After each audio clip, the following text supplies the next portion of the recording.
Antes de comenzar con el debate, me gustaría agradecer a Carlos y a Sally sus intervenciones y, bueno, y desde aquí, desde el Ayuntamiento, ver cómo personas como ellos respaldan todo lo que son los objetivos de desarrollo sostenible, tienen esa implicación desde las diferentes administraciones y desde las diferentes entidades que representan para ayudar tanto en desigualdades como en cualquier otro ejercicio de objetivo de desarrollo sostenible que se preste. Pues agradecer desde aquí la implicación durante tantísimo tiempo y que espero que a partir de ahora vayamos de la mano y podamos hacer grandes cosas. Muchas gracias y que comience el debate.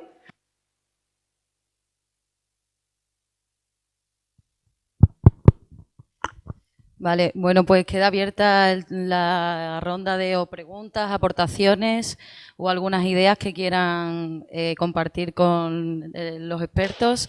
Y nada, levantan la mano y voy con el micrófono más cerca para que puedan participar.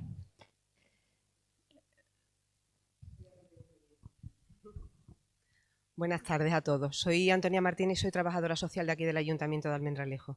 Entonces, quería simplemente compartir con vosotros, yo creo que todos los que estamos aquí estamos de acuerdo con todos los principios, con todos los fundamentos, con todo el marco teórico, con todo lo que conlleva los ODS. A mí lo que realmente me preocupa y desde mi ámbito de intervención, porque quizás yo tengo el privilegio de estar trabajando en un ámbito donde me encuentro diariamente cara a cara con la desigualdad y con la pobreza, cómo se concretan cada uno de estos objetivos, especialmente el que se está abordando en el día de hoy, a los ámbitos concretos de actuación, es decir, entidad local en este caso y, en este caso, materia de servicios sociales, partiendo de la idea, que estoy totalmente de acuerdo, de que todo estaría incluido en un engranaje de servicios y de competencias que no podemos olvidar, porque, a ver cómo lo transmito y no sé si coincidiré con la opinión de ustedes. Me da la impresión, como vosotros decís, de que es verdad que hay muchos instrumentos, es verdad que se están haciendo esfuerzos, pero parece todo como un batiburrillo que al final se pierde y no se concreta en el nivel de concreción mínimo, es decir, en aquel nivel de concreción que cada uno de nosotros tenemos como responsables del tercer sector, como responsables como empleados públicos o como ciudadanos. No sé si me he explicado. Sí, más que la duda es la preocupación. Yo creo que te has explicado muy bien. Por cierto, Sally es muy fina hablando. Cuando ha dicho ya hemos hablado demasiado, se está refiriendo ya ha hablado demasiado, ¿no? Os pido disculpas, ¿no? Porque antes me he ido de tiempo mucho, lo siento. Sí, ya. Vale. Sí, las cosas se concretan, ¿eh? Y hablamos de cosas genéricas que luego no lo son tanto. Vamos a ver, si se pone un sistema de rentas mínimas estatal donde te sale de 400 y pico euros por persona que no tenga ningún tipo de ingresos y demás, complementario con el de las comunidades autónomas, significa que si aquí en esta comunidad autónoma hay una renta mínima, no sé la que hay, de 300 euros, va a pasar a tener una renta mínima de 700. Hombre, va a ser un cambio importante en esa persona. Y el impacto en los servicios sociales va a ser importante, ¿no? Si tenemos una ley de básica de servicios sociales donde tenga un catálogo mínimo de prestaciones y unos ratios de personal y demás a nivel estatal, pues a lo mejor hacemos una descarga sobre la carga de trabajo de los profesionales de los servicios sociales importante. Por lo tanto, son cosas que parecen genéricas, pero que tienen una concreción muy clara. Por ejemplo, en el fondo de ayuda a los más necesitados, son fondos europeos, si en vez de estar dedicando el 95% del fondo a trasladar garbanzos desde un lado a otro de España en camiones, lo dedicamos a las medidas complementarias en vez de al reparto de alimentos, hombre, que paguemos logopedas a los niños, que estemos pagando algún tipo de ayudas de prestaciones directas a personas mayores o que estemos apoyando determinados elementos de apoyo a la gestión diaria en el hogar a personas que tengan especiales dificultades, hombre, pues es un cambio significativo, ¿no? Pasar de comprar garbanzos, lentejas y espagueti, que otra cosa no tendrán los pobres, pero espaguetis tienen más que suficientes y demás, pues ya son cambios concretos, o sea, eso se concreta, son cosas que hay así. Es verdad que cuando las planteas con carácter general demás, puede parecer como que es algo abstracto, pero esto luego se tiene que materializar en cosas concretas, ¿no? En ese aspecto. Y el tema del FEAT, es verdad que la primera batalla la hemos tenido que dar en Bruselas, pero en Bruselas ya está hecho el trabajo, ya estaba prácticamente hecho. En Bruselas ya permitían que se pudiese gastar el 80% en medidas complementarias y no en alimentos. De hecho, lo están haciendo la mayoría de los países de la Unión Europea. Pero España decidió, el gobierno de España decidió que aquí no, que aquí se compraban alimentos. Se hacía el sistema de reparto de alimentos, ¿no? Hombre, no tiene sentido. Si subimos la renta, el ingreso mínimo, no tiene mucho sentido que tengamos el reparto de alimentos, sino que nos centremos en las medidas complementarias, ¿no? En estas medidas, ¿no? Y cuando hablábamos antes, no sé quién comentaba Sally ahora, ¿no? El tema de los comedores escolares, abrirlos en verano y demás, ¿no? A mí me hablan de abrir los comedores escolares en verano para los niños más necesitados y es que me salen hasta sarpullidos en la piel, ¿no? Porque me pongo de los pelos, ¿no? En el sentido, no, mire usted, hay que hacer programas de ocio y tiempo libre durante el verano, donde esté contemplada también la alimentación y no solo para los niños pobres. Porque si estamos hablando de integración, ¿qué estamos integrando? ¿Los pobres con los pobres? ¿No? O sea, que tenemos que hacer programas que estén con todo tipo de niños. Lo que pasa es que hay que apoyar más a los que provienen de familias que no tienen recursos, ¿no? Y ahí podría entrar el fondo de ayuda a los más necesitados, esas medidas complementarias, ¿no? Verdaderamente. O sea que sí hay concreción de las cosas. Ahora la batalla la tenemos que dar a nivel estatal, pero después habrá que darla en la comunidad autónoma. Hay que estar, hay que meterse. Sally no ha querido hablar, he dicho yo que era la que más sabía de esto y luego no le ha dado la gana de abrir la boca sobre el tema. Pero bueno, pero en el tema de fondos europeos, luego hay que hacer cómo se van a aplicar aquí en Extremadura, o en Castilla-La Mancha, o en Cataluña, o en Andalucía, ¿no? Y demás, y hay que hablar con los gobiernos diciendo, bueno, esto como va a venir un 25% de lo que es los fondos estos van a venir para inclusión social y pobreza. Y esto significa que no solamente es temas de empleo, sino son medidas complementarias para el empleo. Pero es que además viene con un plan de garantía infantil que son 5.000 millones de euros, no para España, sino para toda Europa, pero de apoyo a medidas, temas de infancia. Y el plan de garantía juvenil, que por cierto lo hemos gestionado, bueno, como lo hemos gestionado y demás, siendo el país que más fondos recibíamos, ¿no? Pero, por ejemplo, mientras que en los demás países el peso era 75% experiencia en empleo y 25% experiencia en formación, aquí lo teníamos al contrario. Y demás, y no lo hemos cambiado. O sea, la obligación de que en 3-4 meses cualquier joven tenía que tener una experiencia en empleo.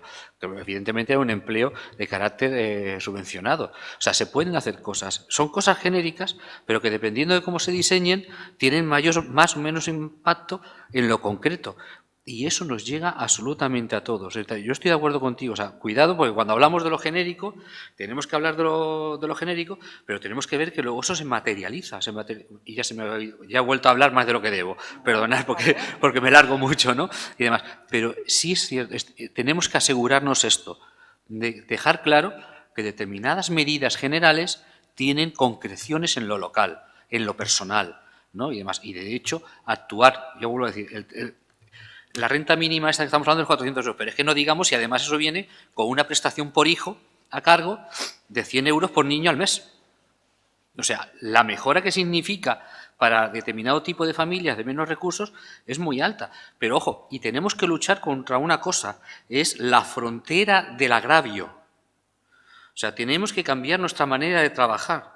O sea, no puede ser que si tienes unos ingresos menores de 300 euros tienes derecho a tal cosa. Si tienes 301, ya no tienes derecho a esa cosa. Pero ¿qué diferencia hay entre el que tiene 299 y el que tiene 301? No existe.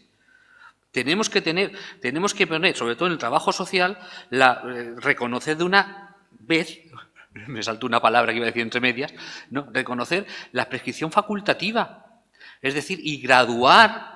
No decir esto lo que te toca, sino graduar atendiendo a quien tienes delante y a la situación de las personas que tienes delante. Y luego, posteriormente, como en parte se hace en el sistema sanitario, habrá una inspección que mirará a ver si se están haciendo las cosas bien y demás, pero a posteriori. Y demás, ¿no? O sea que también es cambiar los métodos de trabajo en este aspecto. Y eso lo decía yo, orientar hacia el bienestar de las personas. Es cambiar la orientación de lo que estamos haciendo, ¿no? Que ya simplemente cambiar la orientación ya es una revolución. O sea, no es cambiar todas las medidas, sino es reorientarlas y las metodologías de trabajo también. ¿Vale? Quiero hacer un comentario porque os voy a prometer una cosa, y es que yo casi siempre estoy de acuerdo con todo lo de Carlos, que trabajamos mucho juntos. Pero sin embargo, hoy quiero insistir que hay que aplicarlo mejor. Tienes muchísima razón y tenemos una gran esperanza en los próximos programas europeos, en fondos estructurales. Pero también tenemos que decirlo, y estamos de acuerdo, que no se ha aplicado el 20% como se debía. ¿Estaba en el papel? Sí.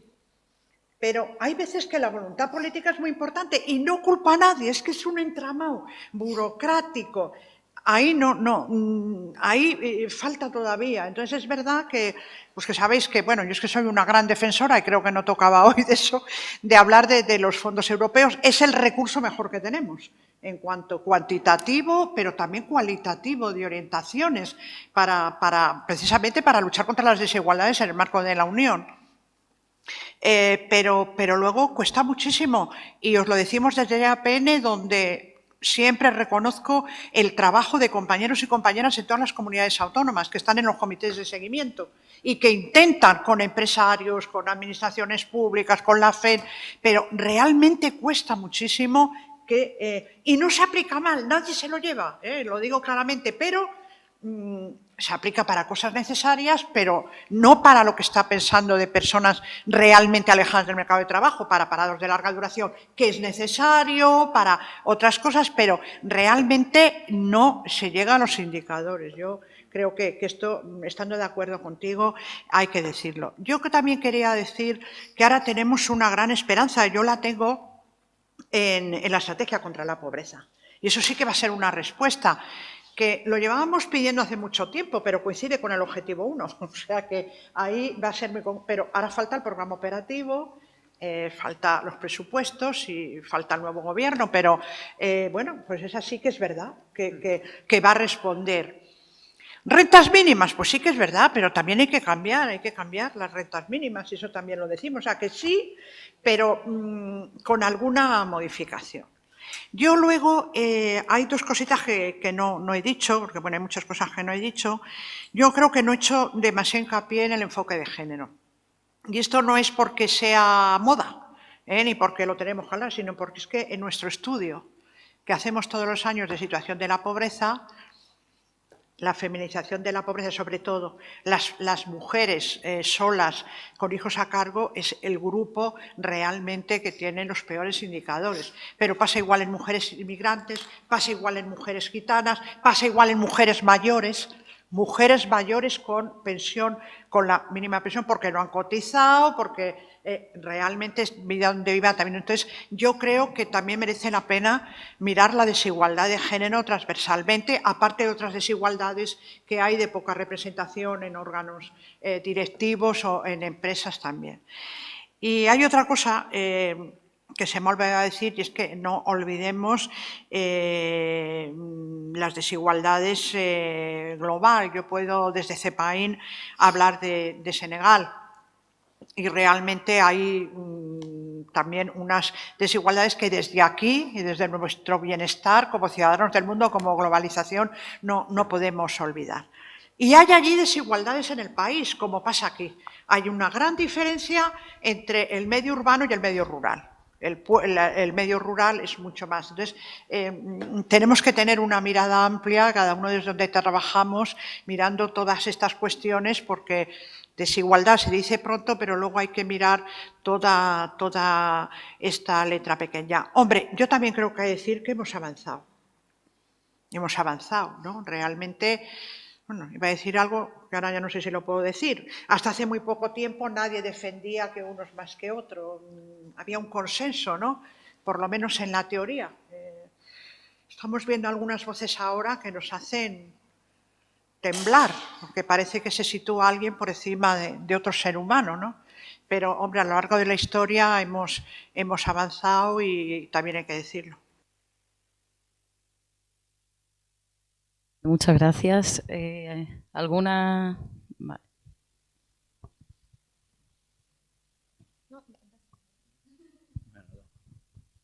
Da igual. Bueno, en primer lugar, felicitaros por la intervención que habéis tenido. Mi nombre es José Alberto Hidalgo. Y yo quería haceros alguna reflexión y como yo veo que deberíamos, porque yo también trabajo en una organización, efectivamente, como habéis planteado, existe mucha legislación para conseguir todo lo que estamos hablando aquí. O sea, no hace falta legislar cosas nuevas, sino que es solamente pues exigir que se aplique lo que hay y exigir los derechos de los ciudadanos y sobre todo el artículo 1 de los derechos humanos. Pero ¿no pensáis que las organizaciones deberíamos de subir un escalón y convertir ese conglomerado de organizaciones que trabajamos cada una en nuestro sector, pero que yo creo que casi todas con el mismo objetivo, en ser más reivindicativos en el sentido de ser y de presionar mucho más a los poderes políticos para que se puedan conseguir lo que defendemos, que lo que defendemos son los derechos humanos y que muchas veces, y sobre todo en los tiempos en los que estamos, o sea, yo estoy convencido que Teruel va ahora a avanzar mucho más que Extremadura, porque han conseguido estructurar una opción dentro de la política, pero no hace falta que solamente sea dentro de la política, que va a presionar donde hay que presionar para conseguir las cosas. Y entonces, yo creo que el sector en el que nos movemos, en el que llevamos tantos años trabajando, a lo mejor nos está pidiendo que demos ese paso de ser y de presionar mucho más para conseguir lo que realmente son la aplicación de los derechos humanos con las leyes actuales que hay, porque es curioso que si la Constitución española se aplicara, pues España sería totalmente distinta a lo que es. Lo que ocurre es que las leyes no se aplican y no conseguimos ejercer esa presión para que las cosas cambien. O sea, ahora me está viniendo a la cabeza algo tan sangrante como que yo creo que ha sido en este país la mayor estafa que hemos vivido y que parece que las cosas han pasado sin que nadie se dé cuenta.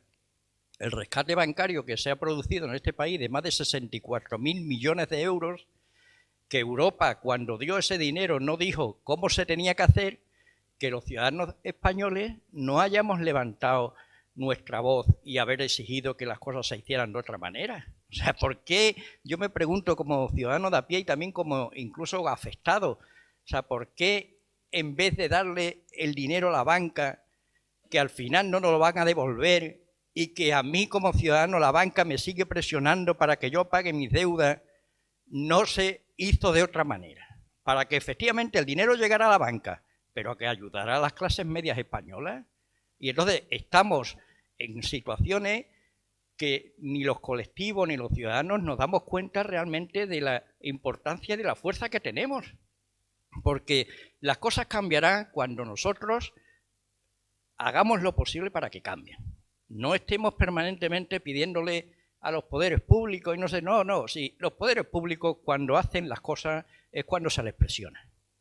Y en eso yo creo que tenemos una responsabilidad los colectivos y las organizaciones sociales que estamos trabajando en los territorios. O sea, convirtámonos en elementos de presión verdaderos, que los políticos, si a los políticos no les achuchamos, se convierten en elementos que son muy cómodos, que ellos, si no se les causa problemas, pues siguen haciendo las cosas como a ellos les parece, pero las sociedades cambian como cambian. Y hoy tenemos elementos y herramientas que, si las sabemos utilizar bien, tienen mucha fuerza. Gracias. Bien. Has hecho un repaso bueno decir, primero lo del conglomerado de entidades, para empezar por ahí. Es verdad, pero también es cierto que en los últimos años hemos avanzado bastante en articulación. Pero también es verdad que somos muy diversos y muy distintos todas las organizaciones. La propia APN, he dicho antes que somos más de 8.000 organizaciones, con lo cual unas son de papá, otras de mamá y otras no sabemos si son de padre putativo. Con lo cual es complicado. Y hay una cuestión importante. Muchas veces tenemos la tendencia a pensar que todo el sector, todas las entidades sociales pensamos de la misma manera y estamos de igual implicación. Hay un debate histórico dentro de las entidades sociales entre la reivindicación y la prestación de servicios, ¿no? Es verdad que el núcleo duro o más amplio ahora, vamos ya todos por la línea, la mayoría, no todos, pero sí la mayoría, de que la reivindicación debe de estar presente necesariamente siempre y la prestación de servicios también. Por ejemplo, la EAPN nos definimos como una organización apartidista, pero no decimos que somos apolíticos. Cuando alguna organización se define como apolítica, se está definiendo políticamente muy bien. Y entonces no va a seguir el discurso que tú acabas de decir. Eso ya te lo garantizo. Va a estar en su prestación de servicios, en su pequeña ayuda, en su, según su colectivo, haciendo algunas cosas y demás, ¿no? Es muchas veces en paliar el problema más que en afrontar las causas del problema, ¿no? Por lo tanto, hay de todo en el sector. Es verdad que la mayoría va yendo por ahí, pero nos está costando y nos está costando trabajo, ¿no? Bastante trabajo. De hecho, a las entidades sociales, a muchas entidades sociales, hace 10 años oírnos hablar de reforma fiscal era poco menos que un anatema, ni se nos ocurría, porque teníamos la tendencia, y en esto hay que ser también autocríticos, de querer agradar a todo el mundo y ser los buenos de la película, ¿no? Y demás. Y aquí, virgen rediviva no hay ninguno, y nosotros tampoco, ¿no? Entonces hay que decir cosas y eso significa que a lo mejor dejamos de caer bien a todo el mundo, ¿no? Y a alguna gente pues le caemos algo peor, ¿no? En ese aspecto, y eso hay que asumirlo, pero hay que ir con la línea de la reivindicación y también un poco de la denuncia, ¿no? En ese aspecto, ¿no? Porque si no es muy complicado. Y con algunos ejemplos que has puesto de ser, por ejemplo, grupo de presión, nosotros la EAPN la definimos como tal, ¿no? Y siempre utilizamos la palabra lobby, que además es una palabra que no gusta en el ámbito social, no es algo que no nos gusta, que se diga, pero nosotros somos un lobby de presión. En Bruselas es a lo que nos dedicamos, a nivel estatal, a lo que nos dedicamos, a dar vueltas por el Parlamento Europeo, en la Comisión, en el Parlamento Español, en la Comisión. Se supone que las comunidades autónomas con el gobierno regional, con el Parlamento, con los ayuntamientos, hacer de presión para que se hagan las políticas de determinada orientación y demás. Y además, lo que ocurre, claro, que luego hay otros lobbies de presión, como el financiero, como el de las grandes constructoras, como la de las grandes empresas digitales y demás. Entonces, claro, comparados con esos lobbies, nosotros somos un lobito, ¿no? Permíteme la expresión, pero vamos, ahí estamos intentando que se tengan en cuenta esas posiciones, ¿no? En ese aspecto. Y nos queda mucho, nos queda mucho que trabajar y es positivo que vayamos trabajando en esa dirección. Con el tema que hablas del rescate bancario, una de las cosas que estamos diciendo, Juncker, a finales de su mandato, ya lo podía haber dicho, lo he comentado antes, no sé si fue con los medios o ahora, o durante mi exposición, el presidente de la Comisión, Juncker, dijo al final del mandato que que había que pedir disculpas a los griegos por lo que se les había hecho. Pues sí, pero ya llevábamos algunos diciendo mucho tiempo que no se estaba salvando a Grecia, se estaba salvando al sistema financiero centroeuropeo, que era lo que se estaba haciendo verdaderamente, ¿no? Y no ha habido consecuencias y cosas como las que has planteado tú, de por qué no salvamos a las personas y por vía de salvar a las personas salvamos al sistema financiero. También se podría haber planteado. Es una cuestión de enfoque, pero para eso tiene que haber debates y para eso tiene que haber debates muy, muy profundos. Y es cierto que el tercer sector, no ha estado totalmente preparado para ello. Nos ha pillado de sorpresa. Cuando surgieron el famoso movimiento del 15M, con todas las plazas llenas y demás, me acuerdo que me llamaron desde la OCDE para ir a hablar a París de qué era lo que estaba ocurriendo con los movimientos sociales. Y claro, como yo era lo más cercano que encontraron dentro del establishment, diciendo, bueno, pues este que está de las ONGs y de pobreza, pues sabrá de estos, será de estos o los conocerá. porque claro, la OCDE no es precisamente una organización especialmente radical, ¿no? Ni nada por el estilo, ¿no? Y claro, llegan y lo primero que les tuve que decir, pues mire ustedes que no, que este movimiento 15M ha pillado de sorpresa al gobierno, a los partidos políticos, a los sindicatos, a los empresarios, al Estado financiero y a las ONGs. Nos ha pillado también, por sorpresa. Y una cosa que ya lleva mucho tiempo sin decir, y Sally yo creo que lo va a recordar, es que cuando hablamos del movimiento 15M, ocurrió una cosa con respecto a las entidades sociales y este movimiento, ¿no? Y es que nuestros técnicos y nuestros voluntarios estaban la mayoría metidos ahí, llevando las propuestas de las entidades, no sé qué, de lo que se había discutido, y muchas cosas en las que salían, nos dábamos cuenta que coincidíamos con ella, porque claro, era lo que veníamos diciendo un montón de tiempo, pero siempre como con una voz pequeñita, débil, y entonces fue como un estruendo. Pero luego había otros dos sectores de las ONGs que no estaban ahí. Uno eran nuestros usuarios, las personas directamente a las que nos dirigíamos, esos no estaban, y otros éramos los dirigentes, que tampoco estábamos. Ahí estaban los empleados y los voluntarios. Faltábamos los dirigentes y las personas usuarias. Por lo tanto, cuidado con los mitos también que tengamos con respecto a... El propio sector tiene que hacer un proceso interno. Yo creo que estamos avanzando y yo creo que en la buena dirección. Pero nos lo tenemos también que hacer mirar. Y, por ejemplo, una de las cosas que estamos haciendo desde la plataforma del tercer sector y que EAPN apoya claramente es...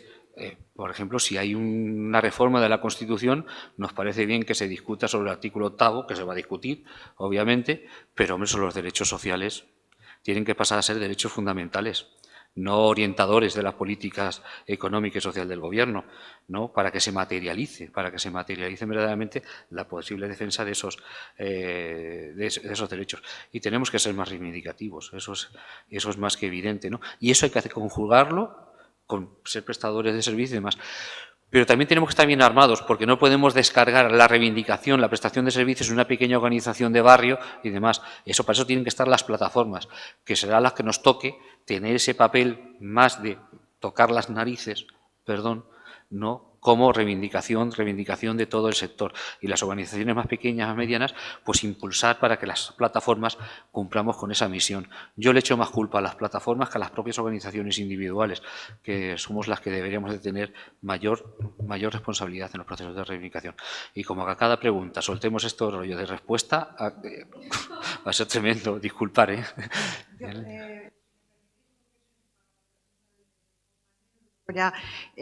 Yo creo también que tienes mucha razón en lo que has dicho y ha contestado ampliamente Carlos, pero a veces no damos la información de esa línea de trabajo nuestra de incidencia o reivindicación. Y ahora me fijo en Fundación CEPAIN, pero porque estoy aquí, pero casi todas las organizaciones estatales más generalistas, grandes, medianas, que se ocupan de inmigración, pusimos toda la carne en el asador en la actual ley de migración. Es verdad que con poco éxito en muchas cosas, porque, bueno, tenemos la fuerza que tenemos y en el foro de integración pues se sientan muchos agentes sociales, pero sí que conseguimos cambios de algún artículo.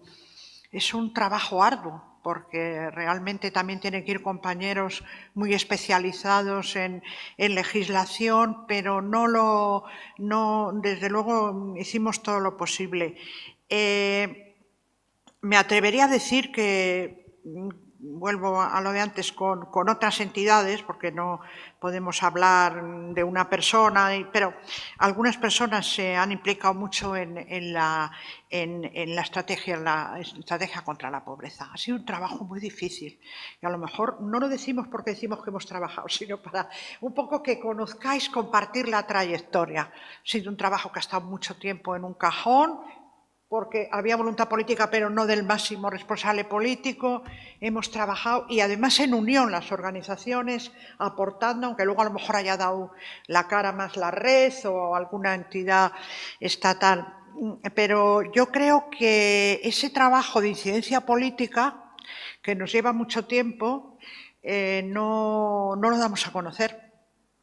Yo creo que también y darlo a conocer no como propaganda, sino para sentir, ¿no?, que hay un movimiento que realmente en la línea de los derechos trabaja mano a mano con los políticos. Y en ese sentido, me gusta a mí recordar que en España somos privilegiados. Fijaos que Carlos, que tuve el gusto de acompañar, estuvo en el Parlamento Europeo explicando cómo hacemos la interlocución no sé cómo se llamaba en bonito, pero era así, porque realmente en otros países de la Unión Europea lo tienen más difícil que nosotros.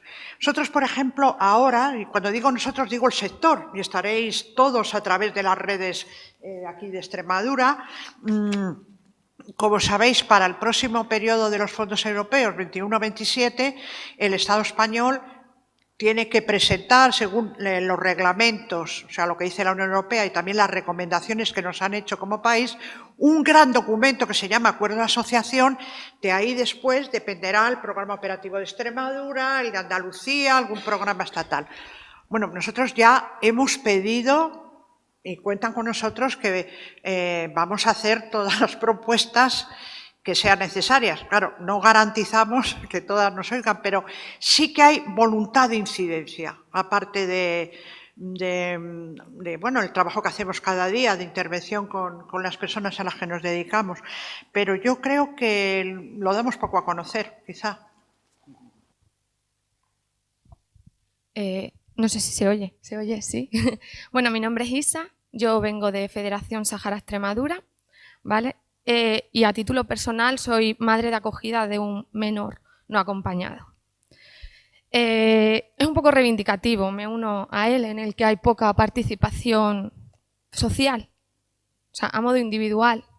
Creemos que se han ido perdiendo ciertos valores y volviéndonos cada vez más individualistas en este mundo globalizado. Entonces vemos que cada vez hay menor implicación en todas las ONGs, sean de lo que sean. En el tema de la migración más complicado por el discurso político que hay actualmente. Entonces sí que me llamó la atención el tema de lo que comentó de la democracia de Adorno, porque en el tema del Sáhara Occidental llevan 44 años esperando un referéndum y todavía no se ha llegado a ningún acuerdo. Y en muchas medidas es porque no hay una responsabilidad política acerca de esto. ¿Vale? Yo creo que ahí sí que la responsabilidad política hace que muchas de estas leyes, ODS y demás, no se lleven a cabo porque no interesan, porque hay otros intereses detrás, económicos, políticos, pero nunca sociales, que es lo que yo pienso y es lo que pensamos, y sí que creo que tiene que haber una reivindicación, salir a las calles y quejarnos, porque si no nos quejamos, no se nos oye. Si no se nos oye, no se nos escucha. Y si no se nos escucha, no se llevan a cabo cambios. El movimiento feminista está saliendo a las calles desde el siglo XVIII y es el que está consiguiendo algunos cambios. Pues igual que ese movimiento, del que soy activista, debemos hacer que el resto también se mueva, sea de lo que sea. No puede ser que yo vaya a una manifestación a favor del pueblo saharaui y no vaya a una manifestación a favor de las pensiones. Tengo que ir a todas, porque todas son igual de importantes. Entonces, creo que las políticas, que están geniales, y yo voy a todos los foros, a todas las formaciones, pero sí que falta, para mí, responsabilidad política sobre todo. Y ya podemos hacer 1000 objetivos de desarrollo sostenible que, como los que están allí no quieran, no van a hacer absolutamente nada. Bueno.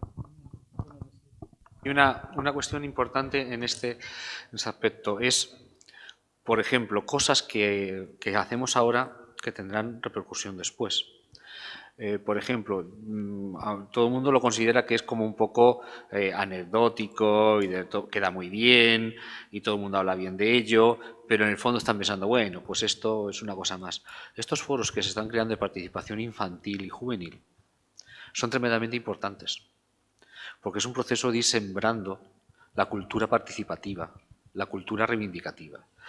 Y esto tiene que ir avanzando. O sea, son elementos especialmente importantes. Nosotros lo hacemos con las personas en situaciones de pobreza y exclusión, que habitualmente siempre han estado a ver qué me dan, ¿no? A ver cómo, y encima llegando a la administración en plan a ver qué es lo que hay. Bueno, algunos, luego hay gente que va con su genio, ¿no? Y demás, o sea que siempre hay excepciones, no generalicemos en esto, ¿no? Pero quiero decir que es necesario esos procesos que son de medio y largo recorrido, ¿no? Yo me acuerdo que hacía tiempo decía aquello porque en algunos programas de intervención en barrios y demás, planteaban que es que la gente trabajaba con personas en situación de pobreza, exclusión, no sé qué. Se pone, claro, que es que estamos intentando para que vayan a las asociaciones de padres, para que vayan a las asociaciones de vecinos, y es que nos implican, que no sé qué. Y yo decía, pero bueno, ¿y el resto del vecindario con el que no trabajáis, cuánto implicado está? A ver, estamos pidiendo peras al olmo. Resulta que encima de ser pobre tienes que ser un activista, por narices. No, cuidado, que si tienes un entorno que no es activista, es muy difícil serlo. En ese aspecto, por lo tanto, es una cuestión de sensibilización, de hacer programas de sensibilización, que fueron los primeros programas que se cargaron. O sea, tú vas a hablar a cualquier administración de que quieres hacer un programa de sensibilización y ya te miran así, ya quiere gastar cuartos. ¿Para qué? Pues precisamente para eso, para que existan procesos de reivindicación y de activación, ¿no? Y eso tiene que ver un poco con lo que ha dicho antes el compañero y demás de la acción política de las organizaciones, ¿no? Yo es que me llevo muy mal el tema este de que las organizaciones sociales somos apolíticas, no es verdad. Ninguna. Yo vuelvo a repetir, ninguna. Una organización que trabaje en el ámbito sanitario está pidiendo que se cambien determinados parámetros, determinadas políticas sanitarias. Otros están buscando que se cambien determinadas políticas educativas. Ojo, que puedo compartir el cambio o no, ¿no? Porque puede haber que organizaciones en el ámbito educativo que estén pidiendo que haya más tipo de educación, una educación más formal, que se pueda permitir la educación segregada y demás, y a lo mejor no estoy de acuerdo con eso. Y hay otras que están planteando que la educación tiene que ser inclusiva, que tiene que ser... Y las dos están haciendo política educativa. Ojo, con una estarás más de acuerdo que con otra. O no estarás de acuerdo con ninguna, o lo que quieras. Pero se está haciendo política en ese aspecto. Verdaderamente se hace mucha más política de lo que parece. Lo que pasa es que muchas veces se oculta, se intenta decir, no, esto es que es una cuestión objetiva, esto no tiene que ver con la política. No, esto no. Muchas veces lo que se quiere decir es que no tiene que ver con los partidos políticos, lo cual tampoco siempre es cierto, ¿no? Porque la realidad es que luego hay organizaciones que además también tienen determinado tipo de simpatías, ¿no? O sea, que eso también existe. Pero bueno, lo que hay que dejar claro es que como sector nuestra obligación estaría más en ser apartidistas, y si eres partidista decirlo claramente y déjate de historias por el elemento de transparencia y de honradez ante quien te diriges, y desde luego no decir nunca que somos apolíticos porque es mentira. Todos estamos haciendo incidencia política como buenamente podemos. Y desde luego, si queremos una sociedad participativa, tenemos que empezar desde abajo. Sensibilizar lo que queramos, pero pongo más esperanzas en empezar desde abajo sabiendo que esto va a ser... Sally decía que algunas cosas no las vamos a ver, ¿no? y demás. Pero tenemos que empezar a sembrar desde abajo, porque es que llevamos mucho tiempo teniendo el ámbito de la sensibilización y demás en barbecho, ¿no? O sea, verdaderamente sin sembrar nada. Y tenemos que empezar a sembrar. Y de eso también estamos sufriendo las entidades sociales, que nuestra propia base social, ¿no? Pues entonces empieza a resentirse, ¿no? en ese aspecto. Es muy necesario. Los procesos de sensibilización, de concienciación, de explicar lo que es lo que verdaderamente ocurre, porque si no, es muy difícil. Y aún así, tendremos problemas. Pero si no hacemos esto, los problemas van a ser mayores.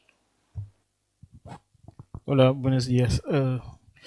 Agradezco a la Asociación de Universidades Populares la invitación que nos han hecho de participar a este foro, que nos parece muy importante, porque creo que faltan muchos espacios como así, para que entre nosotros, asociaciones, entidades sociales, podamos ir entendiéndonos entre nosotros primero y mejorando nuestras capacidades de actuación, adecuándolas a las necesidades reales de las poblaciones que pretendemos representar. Y creo que dentro de todo lo que se ha dicho aquí, lo que voy a mantener como eje importante del de la reflexión es ya el discurso. Creo que tenemos dos problemas. Un problema del discurso, en el discurso, y un problema en lo que es el concepto y la conceptualización de la desigualdad o de las desigualdades, no solamente al nivel institucional, social, pero también dentro mismo del mundo asociativo y social. Voy por etapa. El discurso, si hablo de desigualdad, de problema de discurso, creo que, a ver, una cosa es que seamos, como mucha gente lo está diciendo aquí, que seamos organizaciones que tengamos como uno de nuestros fines la reivindicación social de los problemas sociales frente a los responsables políticos. Otra cosa es que nosotros mismos nos transformamos en lobbies. Creo que desde el momento que nos vemos en lobbies, nos estamos desviando de nuestros objetivos. Y ha habido un discurso también que ha venido sembrando división entre nosotros. Es que el poder económico, el poder político, desde el momento que han visto que a partir de los años 95, estoy hablando a partir de los años 95, incluso dentro del mismísimo Parlamento Europeo, desde el momento que se ha sentido que el movimiento social empezaba a tener peso y que iba a poder cambiar mucha cosa, porque había en los años 95 mucho activismo en todos los sentidos, se ha empezado ya a crear unos guetos dentro del mundo social, dentro del organigrama mismo del movimiento social.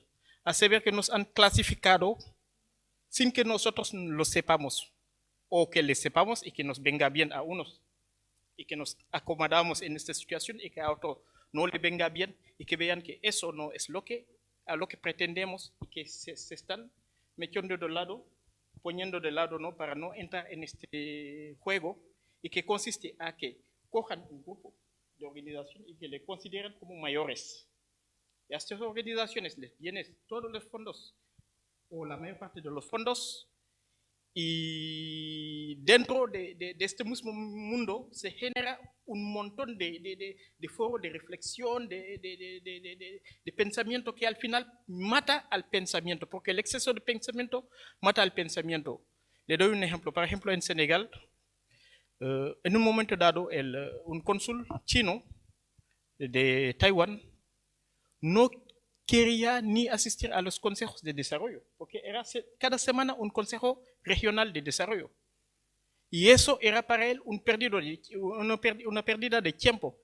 Un día que le mandaron una convocación para asistir a estas reuniones, se puso las botas y se fue a trabajar en un campo de risicultura. Porque decía a la gente, prefiero más trabajar en este campo agrícola un día que ir a una reunión de comité de desarrollo. ¿Por qué? Porque genera más confusión que solución. A saber que, creo que una vez que hemos definido los objetivos, los problemas que todo el mundo sabe, no tenemos más cosa que hacer que ir a trabajar y ponernos de frente. Y ponernos de frente significa que decir directamente al político, mire, vamos a colaborar con usted, su rol es trabajar en el Parlamento Europeo, y en las instituciones, nuestro rol es de trabajar sobre el terreno, pero no estamos para ir ocupando sillones. Y una cosa muy importante que debemos evitar también, el foco de las cámaras. Han creado entre nosotros un mundo de concurrencia, de lucha entre el movimiento social que nos está quebrajando, de tal manera que cuando ya, por ejemplo, el discurso de la inmigración que están destilando ciertos sectores políticos o sociales, incluso el discurso sobre las desigualdades, el discurso sobre, por ejemplo, el problema mismo del acceso a una vivienda digna y a los recursos sociales, este discurso reacio está calando en la población en general. No tenemos recursos ni capacidad de contraatacar. ¿Por qué? Porque estamos en una posición en la que unos están pensando, a ver si voy a hablar y que me van a quitar las subvenciones, y otros, pues no me voy a meter porque si me meto en esto, pues lo que voy a hacer es solamente darle voz a los que están ahí y aprovechando de estas subvenciones y a mí no me llega nada. Estoy aquí, entonces prefiero luchar en mi barrio, prefiero luchar en mi gueto en lugar de apoyar a unos que están ahí. Y luego, un problema de renovación del discurso, lo que estaba diciendo, de renovación del discurso. Todo lo que se está diciendo, efectivamente lo sabemos y lo sabemos desde hace mucho tiempo, pero no cambia nada, nada cambia, porque hay una falta, hay un problema en la innovación, en la renovación del discurso. Y esto llegará cuando se dará lugar, cuando se abrirá realmente las puertas a las pequeñas ONGs, a las nuevas organizaciones nacientes, para que vengan a estar en estos espacios de charla.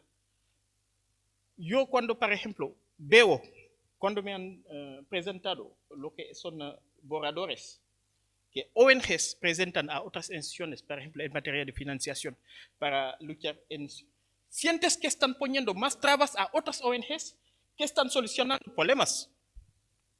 ¿Cómo podemos aceptar, sobre todo las ONGs que están arriba, de decir al gobierno, a los que gobiernan, que sí, que aceptamos que, por ejemplo, que una ONG que no tenga tanto tiempo, aunque esté legal, no pueda acceder a subvenciones? ¿Cómo podemos aceptar ya que nos intentan transformar en empresas? Lo que digo siempre a la gente, desde el momento que aceptamos que el movimiento social es empresarial o profesional, porque es lo que nos están vendiendo. Sí, sois profesionales, hay que profesionalizar. No, los problemas de corazón no saben de profesión ni de nada. Los problemas sociales no se pueden profesionalizar porque no se pueden encerrar en un eso. Es una primera reflexión pero bueno, voy a dejar seguir el discurso. Muchas gracias. Hay una cuestión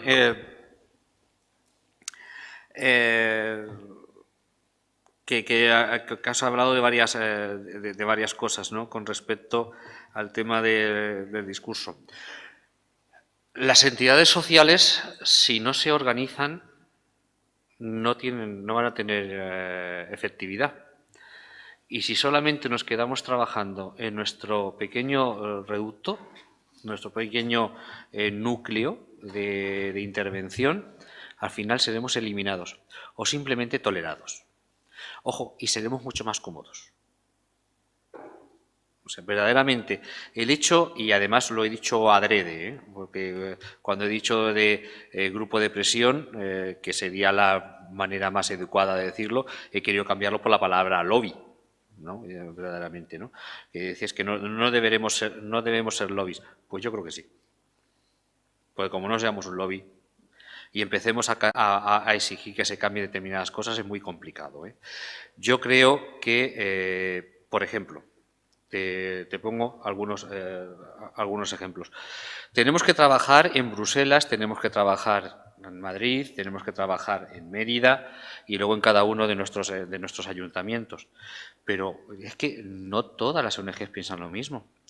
Cuando estuvimos en el Parlamento Europeo, hace ya 8 años o 9, defendiendo que existiese el Fondo de Ayuda a los Más Necesitados, que hubiese dinero de la Unión Europea que fuese para la gente que más lo necesitaba, otra cosa que luego aquí en España se ha hecho como se ha hecho.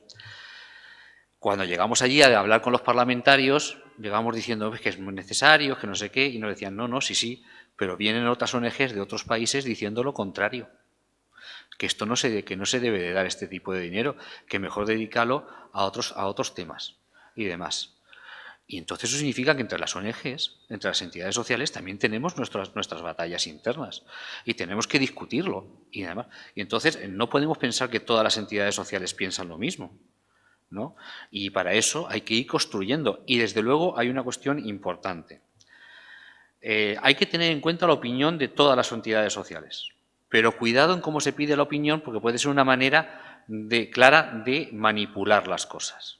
Si yo a una pequeña entidad social que tiene un grupo de voluntarios, que lo está haciendo estupendamente, que está trabajando un montón, ¿no? Y que lo está haciendo bien, en un barrio de Almendralejo, para no irme más lejos, le mando un borrador de los reglamentos de la Unión Europea para los fondos estructurales y le digo, dame tu opinión en un mes,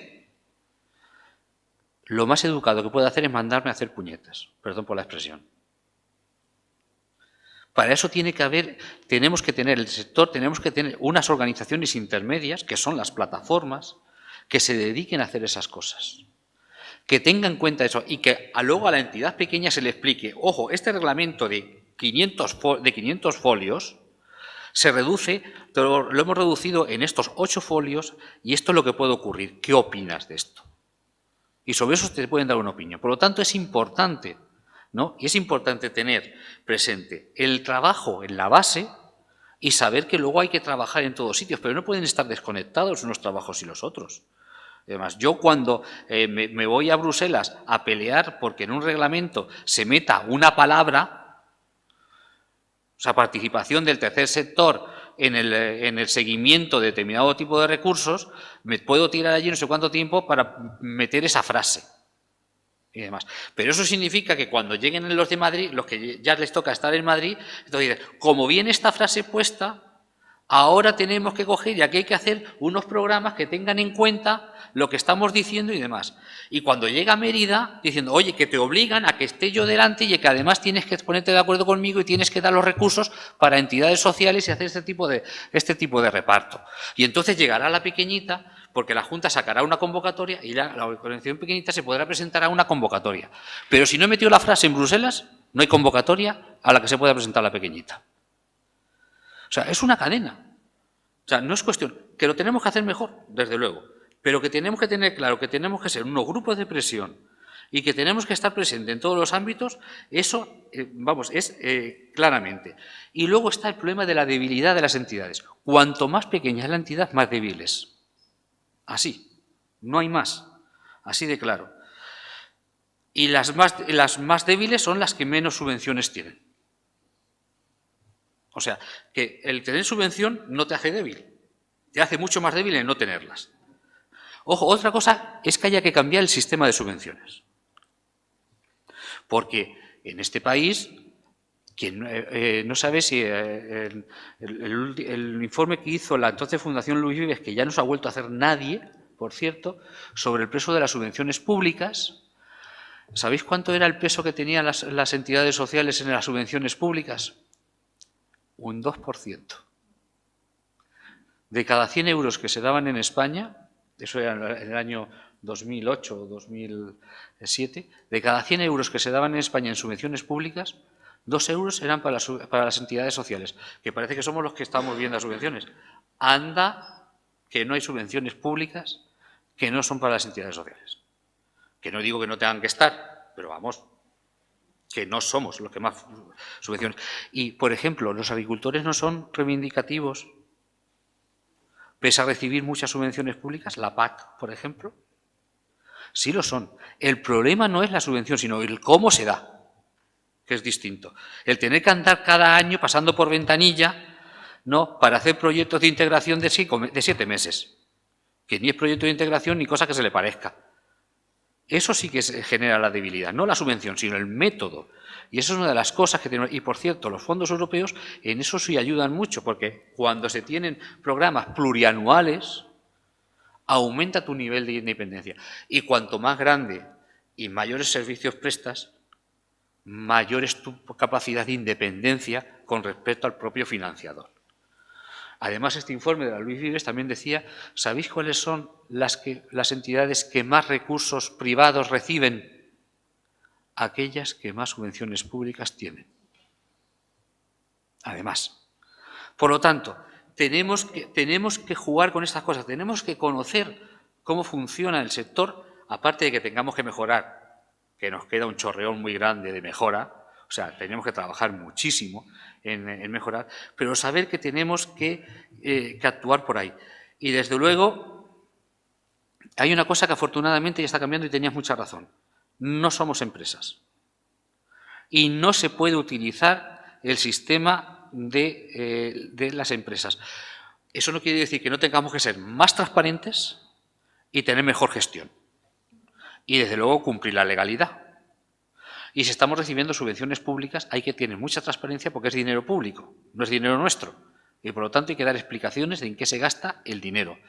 Pero la transparencia no se queda ahí. Si se supone que somos entidades de la sociedad civil, tenemos que ser también transparentes en nuestra manera de gobierno y dar explicaciones de por qué se toman decisiones, de quién las toma, cuándo se toma, cómo están nuestros órganos de representación democrática, etcétera. O sea, que tenemos mucho trabajo. O sea, yo creo que está muy orientado y además esta cosa que muchas entidades y mucha gente la vive como un castigo divino, que es los sistemas de calidad, ¿no? Tenemos que avanzar ahí, pero tenemos que avanzar sobre todo en los sistemas de transparencia. Estas fórmulas de buen gobierno, no solamente debe ser para las administraciones, que les hace mucha falta, por cierto, ¿no? Pero también para las entidades. Y en las administraciones pasa lo mismo que en las entidades sociales. Cuanto más grande, más transparente. En las administraciones, la Unión Europea es muchísimo más transparente que los gobiernos nacionales. Y el Gobierno de España es mucho más transparente que el de las comunidades autónomas, que parecen un agujero negro muchas de ellas, a la hora que pides información. O sea, cuidado, que en eso tenemos que tener valor. Que está bien defender lo pequeño, hay que tenerlo en cuenta y hay que vehiculizar cómo pueden participar e influir en las acciones. Pero no nos equivoquemos. Tenemos que tener en todas las estructuras de poder, tenemos que tener un armazón político de las organizaciones sociales para poder hacer incidencia y para poder cambiar las cosas. Es decir, sigo manteniendo, tenemos que ser un lobby transparente, claro, ¿no? y diciendo muy claramente a la gente lo que estamos persiguiendo. Por eso, en mi primera intervención, que ya no la recordará nadie, pero lo primero que dije, ¿no?, es que quería ser honesto y decir desde dónde hablaba.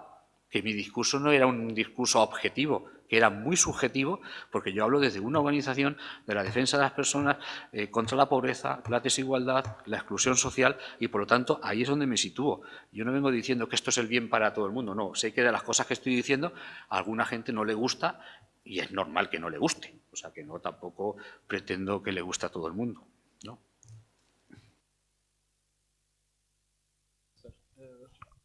Sí, es que en referencia a lobby, no he querido entrar en eso, ¿no? Cuando hablaba de que a mí no me gusta mucho el tema del lobby, es el término. Efectivamente, el tercer sector tiene que organizarse y tener poder de presión o de manifestar sus inquietudes frente al público. Pero hay un término que vengo reivindicando desde hace mucho tiempo, que es el cuarto poder. Creo que es tiempo para el tercer sector de ya quitarse de este nombre o apellido y ya exigir ser el cuarto poder, porque creo que hay un concepto que está en discusión entre lo mediático y lo social, que es el cuarto poder. ¿Cuál es el ámbito que más influencia tiene en la sociedad fuera del poder judicial, ejecutivo y legislativo? Creo que es el sector social, aunque los periodistas no estarán de acuerdo conmigo.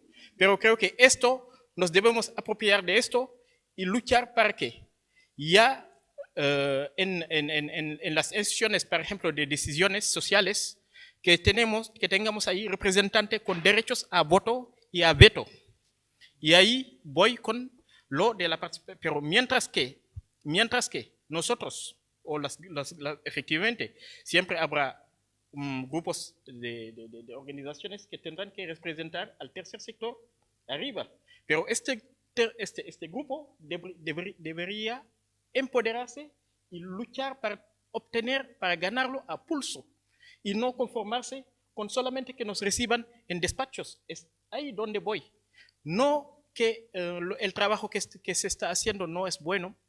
Sí, cierto, hay muchas cosas que se hace bien, pero también tendremos que revisar muchas otras cosas. Y no decir que todo, por ejemplo, el método, por ejemplo, de subvención y todo está, no. Porque, por ejemplo, hemos tenido aquí el caso de grandes ONGs que han tenido escándalos muy sonantes. Y eso le ha achacado a eso, la falta de renovación en las ideas, en las ideologías y en el método de trabajo de las grandes organizaciones. Porque si una gran organización llega ahí y que sabe que llueva o no, va a recibir su subvención porque tiene sus canales de contactos y ahí, como lo ha dicho, cada uno defiende sus propios intereses a veces, efectivamente. Pues esta organización, cuando sabe que llueva o no va a recibir esta subvención, tiene tendencia a relajarse. Pero si las exigencias de calidad y de transparencia que estaba diciendo se democratiza, se hace más público y el debate más abierto, ya ahí tendremos más no digo competición entre nosotros, pero más complementariedad para tener más fuerza para trabajar en lo que más importa. Te digo, con el tema del nombre, cuando se le puso a esto lo del tercer sector y demás, como yo participé en los debates de hace ya unos años, y de hecho se creó la plataforma del tercer sector, se creó luego la ley del tercer sector y estas cosas, me acuerdo que nos reunimos con todos los principales responsables políticos de España, ¿no? Y demás. Y entonces el líder de la oposición era Alfredo Pérez Rubalcaba, era el líder de la oposición. Y nos dijo cuando llegamos con el tema este del tercer sector, bueno, pues anda que habéis elegido un nombre como para defenderlo, porque tenéis un nombre muy raro, muy difícil, que no tiene marketing, ¿no? Realmente es un nombre muy, muy complicado, ¿no? Si además, si nos metemos ahora a definir, primero nos tendríamos que poner de acuerdo si lo queremos cambiar, ¿qué nombre le damos? ¿No? Porque tú ahora planteas lo de cuarto poder, ¿no? Con lo asentado que está lo que es la prensa, el cuarto poder, pues ya es un poco complicado. Y de hecho, lo del tercer sector nos está dando problemas porque la gente piensa en el sector primario, secundario, y aquí cuando hablamos del tercer sector lo que estamos hablando es de la administración, el sector lucrativo que tiene que ver con empresas y demás, y este que sería el no lucrativo, ¿no? Y aún así tenemos problemas. Con lo cual, con el nombre, pongamos el que pongamos, vamos a tener problemas. O sea, y yo no digo que no se cambie, pero que eso es muy difícil de afrontar. Tenemos que ir en la dirección de la transparencia. No nos queda otra, pero no es porque seamos buenos, ¿no? Vamos a ver, en las ONGs, en las entidades sociales, tenemos de todo como en todos sitios. O sea, ya he dicho antes que no somos la Virgen del Carmen Rediviva, o sea, y me he quedado tan pancho en esta historia. Y tenemos mucha gente y entidades sociales que son muy grandes y que tienen muchísima gente. Y eso nos obliga a tener cada vez pues, más protocolos internos de muchas cosas. Desde asegurarnos el tema de acoso, ver qué puede ocurrir no solamente ya con los fondos, sino también de qué tipo de relaciones laborales tenemos dentro de las propias entidades sociales, cómo tratamos a nuestro personal voluntario para no estar sustituyendo trabajo real con personal voluntario, o sea que es complicado, ¿no? O sea que verdaderamente eso nos lleva, por eso no podemos ser la gestión como la de una empresa, porque no lo somos, ¿no? Porque confluyen muchas cosas en muchas entidades sociales, las directivas de las entidades sociales son incluso profesionales de la propia organización, o bien son voluntarios que ya no tienen, que o están trabajando en otro sitio y ahí son voluntarios, o personas que ya no trabajan en otro sitio simplemente hacen voluntariado. Con lo cual, lo de aplicar la gestión de la empresa, no. Lo de aplicar el rigor en la gestión como las empresas, sí. Es decir, no el mismo que la empresa, pero tener rigor es necesario. Tenemos que plantearlo como fórmula de gestión. Y luego las organizaciones sociales, cuando crecen, generalmente suele ser porque hay algunos tipos de apoyo detrás de personas que lo han ido planteando. Por ejemplo, Si hablamos de la discapacidad, que es posiblemente el sector más potente que hay en estos momentos en el ámbito de lo social, la discapacidad hay que ver cómo empezó. Porque si miramos 30 años atrás, vamos a ver, vamos a encontrar a unos cuantos padres en distintos pueblos de toda España organizándose, sobre todo en la psíquica, ¿no?, y demás, para ver qué iba a pasar con sus hijos cuando ellos no estuviesen. No había ningún tipo de prestaciones para nada, de nada. Y se empezaron a organizar y entonces empezaron a ir organizándose, empezaron a ir a ver pues al alcalde, que era lo que tenían más a tiro, ¿no?, y demás. Entonces pues se iban a por el alcalde. El alcalde se apoyaba. Entonces algunos alcaldes empezaban a llamar a la Diputación y además los mandaba para allá, ¿no?, para ver si se montaban y se empezaron a montar las asociaciones de padres y familiares de personas con deficiencia psíquica, que además que los nombres hemos ido cambiando mucho, pues desde minusválidos a discapacidad, el tránsito ha sido largo en esta historia. Y luego aparecieron las comunidades autónomas y empezaron a trabajar también en este ámbito. Y ahora hay mucha gente que dice, es que fíjate, es que son todo lo que tienen, ¿no? Plena Inclusión, que es una organización tremenda, una gran federación que tiene... Porque se lo han trabajado. Porque se lo han trabajado y mucho. ¿Que pueden haber hecho cosas que estén mal? Pues tendrán que corregirlas y habrá que vigilarlo y habrá que mirar, como a todas y demás. Y ahora, sin embargo, el problema que se encuentran es que hay empresas que dicen que hacen competencia desleal.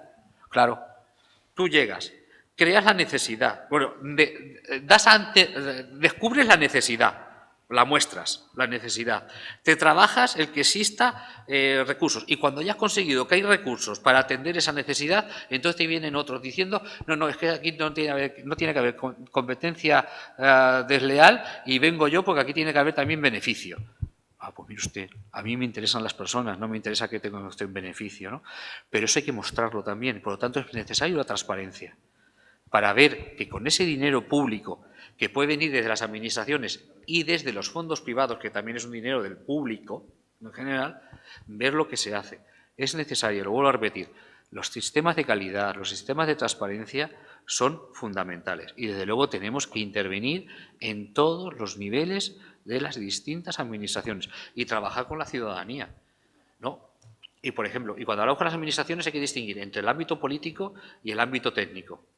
Porque no puede ocurrir que estés interviniendo en una localidad sin que los servicios de empleo, si estás trabajando con empleo, sin que los servicios de empleo de la localidad lo sepan. O te viene a ir con personas en situación de vulnerabilidad sin que los servicios de servicios sociales lo conozcan. Y de hecho, a nivel europeo nos están presionando para esto, a nivel estatal existe la RIS, la Red de Inclusión Social, y ahí se están trabajando ahora, a nivel nacional, se está trabajando de crear unas normas mínimas, ¿no?, de coordinación, servicios sociales, servicios de empleo y tercer sector. Y ahí estamos discutiendo en Madrid, ¿no?, todos los servicios sociales de todas las comunidades autónomas, todos los servicios sociales, todos los servicios de empleo de las comunidades autónomas y un chorreón de entidades sociales que están trabajando sobre todo con temas de empleo y acción social y demás.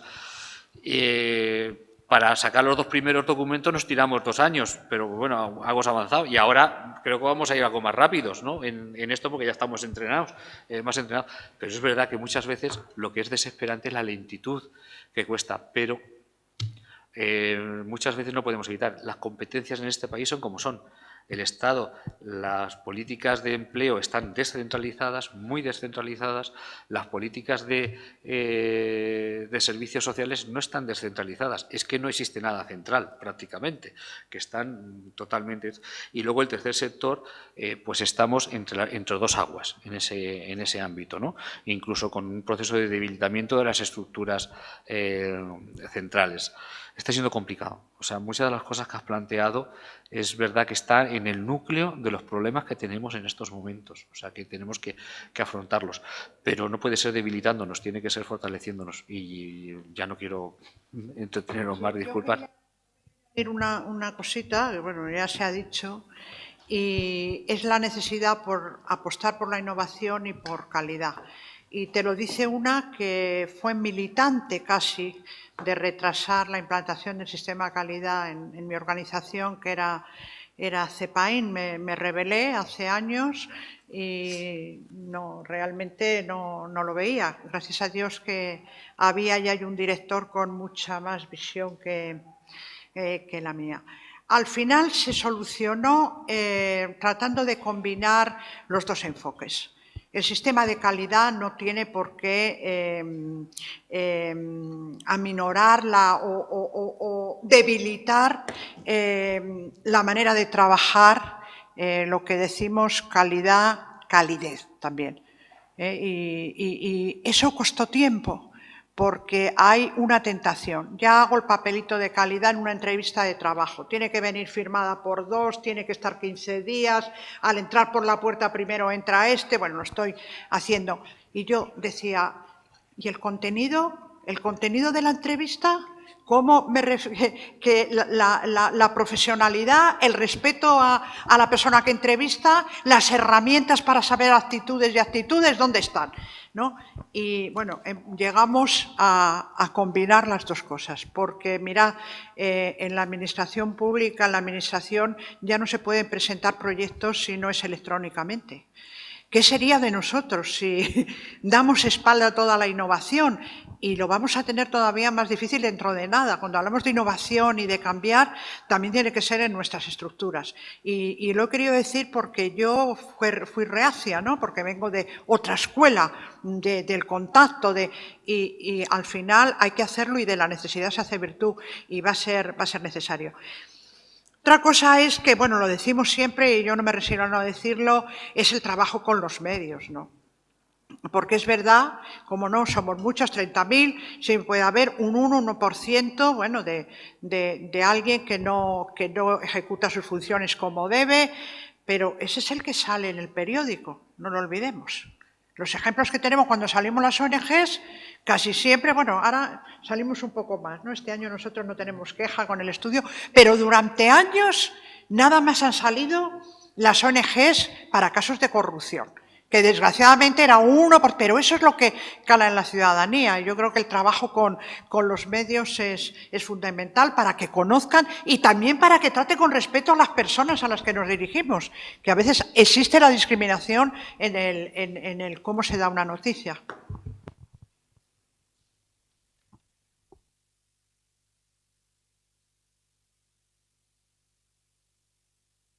Le doy. Ah, vale. Bueno, desde Fundación Ciudadanía y desde AUPEX queremos agradecer a los ponentes, a Carlos y a Rosalía, sus intervenciones que han sido maravillosas. Queremos también romper una lanza un poco por el lobby social. Yo creo que todos compartimos un poco la visión, aunque en el fondo muchas veces las palabras se cargan con otras visiones que no son las que trabajamos. Bruselas es el campo de batalla del lobby social. Con unas opciones que desde luego no son, por ejemplo, las que se dan en Estados Unidos. Este micro Washington que se está construyendo en Bruselas es un paraíso comparado con el norteamericano y bueno, cómo funcionan allí. Nosotros tenemos nuestro registro y bueno, se trabaja francamente bien. Se puede trabajar mejor, pero bueno, siempre nos quejamos de lo malo y a veces no vemos, ¿no?, esos grandes fenómenos como los procesos de integración regional que tenemos nosotros y que, por ejemplo, en otras zonas del mundo son un reto a conseguir: construcción de paz, cohesión social, lucha contra la desigualdad. El horizonte ODS es un objetivo global y solo se puede conseguir a través de retos que asuman entidades como, por ejemplo, la Unión Europea. Y después de esto, pues nada, agradecer a todos los participantes sus aportaciones y pasar la palabra a nuestra concejala ODS, a Tamara, para que cierre. Bueno, pues para finalizar me gustaría agradecer de nuevo las dos intervenciones, que hayan podido estar con nosotros dos expertos como son Carlos y como es Sally. Agradeceros también a vosotros la implicación y el haber querido estar hoy aquí en este foro abierto, que puede parecer una simple charla o un simple día, pero la labor que vosotros hacéis al salir a la calle y que nosotros podemos hacer con vuestra ayuda también a la hora de traspasar estos muros, que creo que es el fin de todo ello y a lo que tenemos que llegar como conclusión después del día que hemos pasado hoy, de hacerle ver a los ciudadanos que aquello que veíamos en televisión no es tan lejano, sino que está aquí, que tenemos que tomar conciencia y que a través de la educación y de las diferentes campañas se tiene que empezar a trabajar para conseguir, no solamente en el objetivo que estamos tratando hoy, sino en todo, porque están todos aquí, conseguir mejorar la vida de las personas. Yo creo que es un compromiso que tenemos que tener tanto los políticos como los ciudadanos para que trabajen con nosotros, como agradecer también la implicación de todas las organizaciones que habéis estado aquí. Me he ido tomando nota de las diferentes intervenciones porque, ya lo decía al principio, esto es conocer y aprender a través de la experiencia de todos vosotros y de la diversidad de las opiniones, a la vez que contemplar también y escuchar y aprender con nuestros expertos. Así que, sin más, agradeceros la implicación y espero que volvamos a vernos en muchos foros y lleguemos a conclusiones como las que hemos llegado hoy. Muchas gracias.